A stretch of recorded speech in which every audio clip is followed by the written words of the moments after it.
বাংলাদেশের সেনাপ্রধান জেনারেল ওয়াকার, এই ইস্যুটা জেনারেল ওয়াকারকে নিয়ে পরেটা একটু পরে আসছি ডিটেলে। প্রথম যে ঘটনাটা আজকে সকালের মধ্যে ঘটে গেছে, আপনারা জানেন গত 2-3 দিন আগে আইসিটি কোর্টের তাজুল চিফ প্রসিকিউটর উনি একটা ঘোষণা দিচ্ছিলেন আগামী 1 সপ্তাহে বাংলাদেশে বিরাট কিছু ঘটবে টাইপের। অনেকে ঠিক বুঝে নেই, অনেকে খুব গুরুত্ব দিয়েছে, কিন্তু এক্স্যাক্টলি কি ঘটবে বুঝে উঠতে পারছিল না। পরের দিন, তার 2 দিন পরে উনি আরেকটা ব্যাখ্যা দিয়েছিলেন যে দীর্ঘদিন ধরে গুমের কোনো বিচার এখন পর্যন্ত হয় নাই, শুরু হয় নাই, গুমের মামলাগুলা আদালতে পেশ করা এখনো হয় নাই। এটা নিয়ে যাদের আত্মীয় পরিজন গুম হয়েছে তাদের ভিতরে অসন্তোষ, একটু চিন্তা যে কিছুই তো হলো না, ইংলিশ সরকারের 1.5 বছর হয়ে যাচ্ছে চাচ্ছে, এর মধ্যে তো কিছুই দেখলাম না, খালি এটা হচ্ছে হচ্ছে হচ্ছে হবে, এগুলোই শুনতেছিলাম। ফ্যাক্টস হচ্ছে গতকালকে যেটা বলেছিলাম আপনাদেরকে আমি, আইসিটি কোর্ট চলে, আগে তদন্ত পরে অ্যারেস্ট পরে মামলা দায়ের, এটা নর্মাল। ম্যাজিস্ট্রেট কোর্টে যেরকম ভাবে গিয়ে মামলা দিয়ে দিলেন, পরের দিনে না ওই দিনে আপনাকে ধরে নিয়ে গিয়ে একদম ম্যাজিস্ট্রেট কোর্টের সামনে হাজির করলো। এইভাবে আইসিটি কোর্ট চলে না, আইসিটি কোর্টের চলার ধরনটা অন্য। আগে ইনভেস্টিগেশন করতে হয়, ইনভেস্টিগেশন রিপোর্টটা ফাইনাল হলে পরে এবং যথেষ্ট মাল রসদ পেলে পরে এইবার তারা রওনা দেয়, এইবার আদালতের সামনে ফর্মাল চার্জ পেশ করবে। সেই অর্থে আইসিটি কোর্টের কারো নামে ফর্মাল চার্জ ফ্রেম করা মানে তার বিরুদ্ধে সুনির্দিষ্ট অভিযোগের ডকুমেন্ট কিন্তু প্রমাণ, ডকুমেন্ট, সাক্ষী, এগুলো তারা জোগাড় করছে। এগুলো ঠিকঠাক করার পরেই তার একমাত্র মামলা দেয়। সো তাদের সাহেব আশ্বস্ত করেছিলেন আমাদেরকে যে এই সপ্তাহে এই প্রথম গুমের আসামিগুলোকে নিয়ে আমরা কয়েকটা কেস, 3টার কথা বলেছিলেন, অন্তত 3টা কেস আমরা আদালতে পেশ করব। মানে হলো এই 3টার তদন্ত শেষ করে ফেলেছি আমরা। 3টার তদন্ত প্রমাণ, সাক্ষী, ডকুমেন্ট, অভিযোগের সপক্ষে স্ট্রং ডকুমেন্ট, যেমন ধরুন ওই যে বললাম যে টেলিফোনে কথোপকথন নির্দেশ দিচ্ছে হাসিনা, এটা হচ্ছে খুব স্ট্রং প্রমাণ, কিন্তু আর ধরে একেবারে কি বলবো লাইভ প্রমাণের মতন আর কি। হাসিনা ওই যে আমাদের প্রতিমন্ত্রী, বিদ্যুৎ প্রতিমন্ত্রী হামিদকে নির্দেশ দিতেছে, এটাতে বুঝতে পারেন যে এটা কি ধরনের প্রমাণ হবে। সর্বোচ্চ ডকুমেন্ট মানে প্রমাণিত ডকুমেন্ট হিসেবে এটাকে দিতে হবে, কারণ এটা ওখানে পেশ করার আগে আবার আরেকটা পর্যায়ে আছে, আপনার ফরেন্সিক টেস্টের ব্যাপার আছে। যারা টেস্ট করে বলে ইয়েস এই গলাটা হাসিনার, এই গলাটা হামিদের, এই গলাটা হাসানুল হক ইনুর, এই গলাটা ওয়াকারের, এটা টেস্ট করে তারপরে সেটা পেশ করা হয়। কিন্তু তাহলে এই পিছনের কাজগুলা করে শেষ করে এবার আজকের সকালে 2টা মামলা দায়ের হয়েছে গুলকুমের। বুঝতে পারছেন কত সিরিয়াস জিনিস এটা। এখন বাজে 3টার পরে কিছু একটা এই ঘটনাটা ছাপা হয়েছে, আমি দেখেছি, ছাপার আপ করে চলে আসছে টিভিএস পত্রিকায় দুপুরের 1:15টায়। সেটাকে নিয়ে আমি এখন কথা বলছি। সো 2টা মামলা, এবং এই 2টাই কিন্তু গুমের মামলা।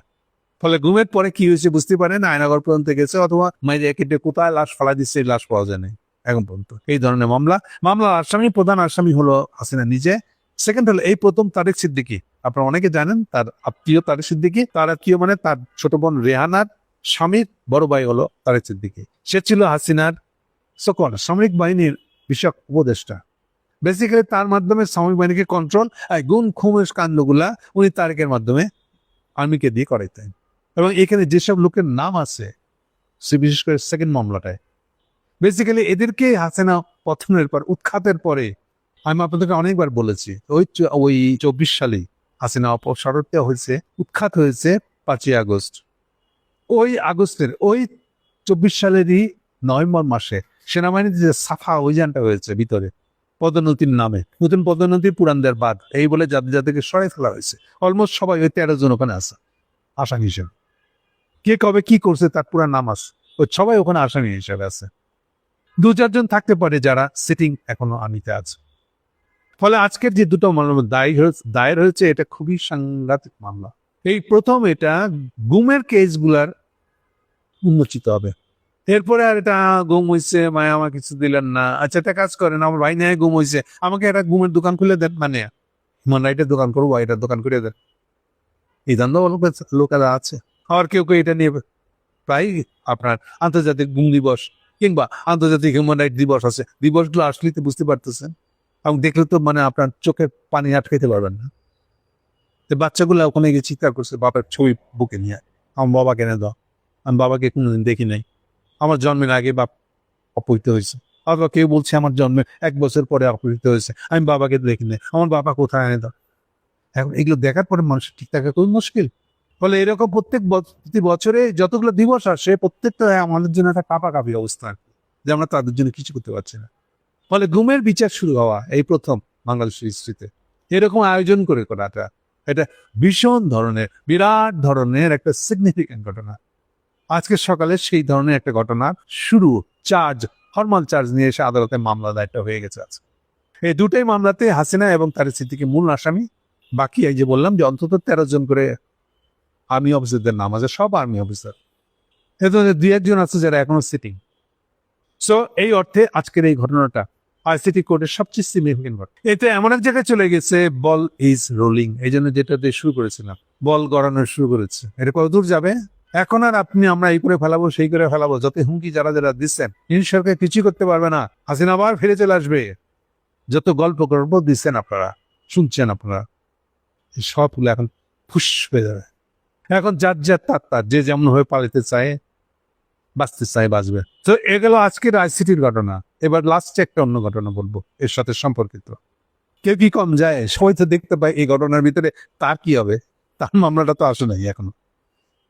আমি আশা করি বুঝাতে পারছি আপনাদেরকে। এই প্রথম সেনাবাহিনীর লোকদেরকে আইসিটি করে নেওয়ার জন্য অলরেডি মামলা দায়ের হয়ে গেছে।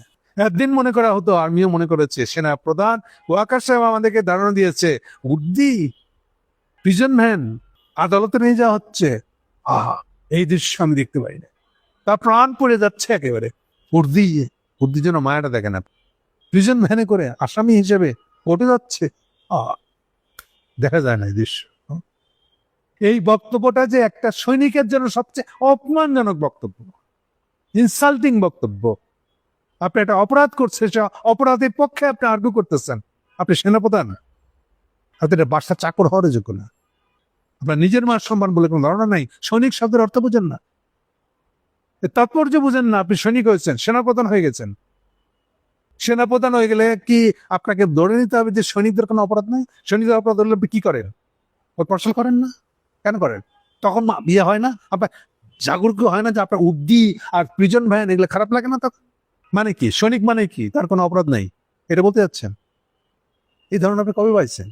আপনি একটা ক্রিমিনাল। যারা এই কথা বলে, এই ধারণা ছড়ায়, তারা ক্রিমিনাল একটা। তারা সৈনিক তো দূরের কথা, সাধারণ মানুষ হওয়ার যোগ্য না, তাদের জায়গা হবে জেলখানায়, জনসমাবেশ, জনগণের বিতর্ক থেকে দূরে।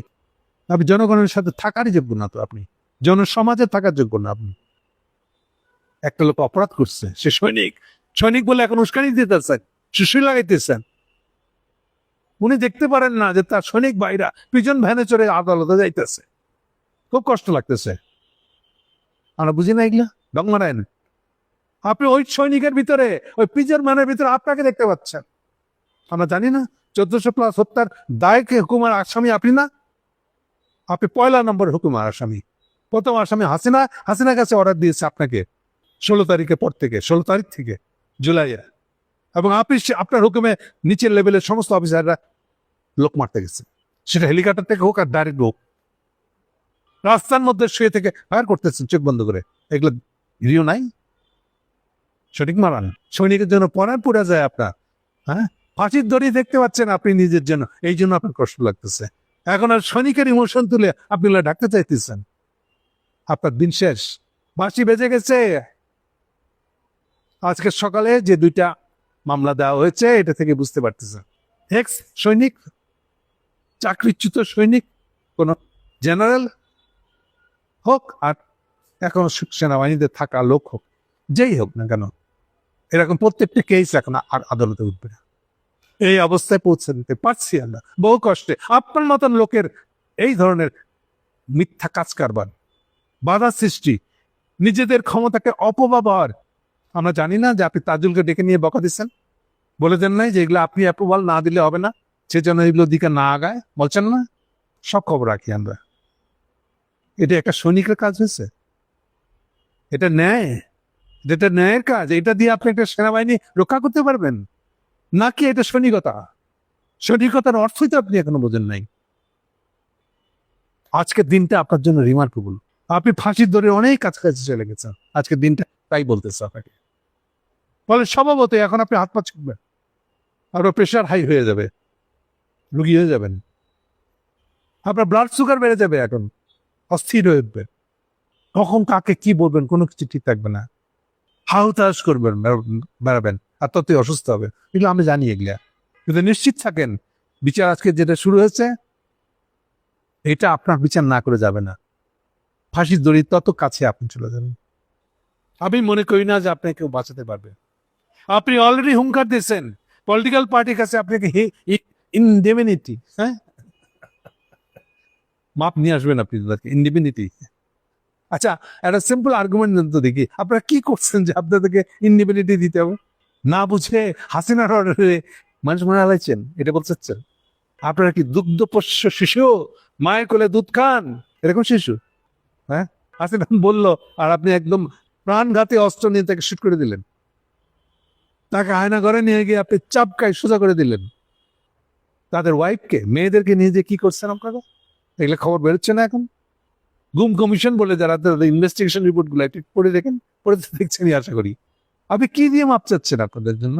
আপনার হোয়াট ইজ দ্য সিম্প্যাথি, মানে cause of sympathy, what is justification? আপনাকে ইনোসেন্টলি প্রধানমন্ত্রীর কথা শুনে মানুষ মনে হালেছেন এরকম? আচ্ছা, একটা দুইটা হইলো না বোঝা যেত, 1400+, এটা বোঝার চেষ্টা করেন। আর বুঝবেন কি, আপনার তো কোনো বোধ শক্তি আর নাই। এক নিজেকে বাঁচানো ছাড়া আপনার কাছে কিচ্ছু নেই, সব পিঠা, সব পুক্কার, তুচ্ছ আপনার কাছে। আমি বুঝি আজকের দিনটা আপনার জন্য খুব কষ্টের, যেটা একদিন আপনি আশা ভরসায় বসেছিলেন। আপনি একে তাকে বলবেন আপনাদের সাথে কি কথা ছিল, আর আপনারা সময় আমার বিরুদ্ধে চলে গেছেন। ইয়েস, আপনার বিরুদ্ধে যাবে। দুনিয়ার কেউ অপরাধের সঙ্গী হতে চায় না, সাথ দেয় না, দিবে না। দিন গুনেন যে আপনার মামলাটা কবে আসে। ইমোশনাল ব্ল্যাকমেল করার চেষ্টা করবেন না দয়া করে। যে সৈনিক প্রিজন ভ্যানে চলে আদালতে যাচ্ছে, আরে এ দৃশ্য দেখা যায় না।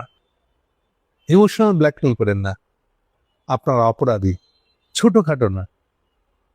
জাস্ট একবার চিন্তা করেন, হেলিকপ্টার থেকে গুলি করছেন, এই গুলি গিয়ে লাগছে জানলা দিয়ে ঢুকছে, দুগ্ধপোষ্য শিশু নিয়ে মা দুধ খাচ্ছে, মায়ের পিঠ ছেদ করে বাচ্চা পেট দিয়ে বেড়ে গেছে। হ্যাঁ, আপনার মাপ চান? আপনার কোন কোন কোন সাহস এটা করেন? হ্যাঁ, হেলিকপ্টার থেকে গুলি, এবং আপনি সেনাপ্রধান, আপনি কোনো দায়িত্ব নেবেন না, ইনডেমিনিটি নেবেন?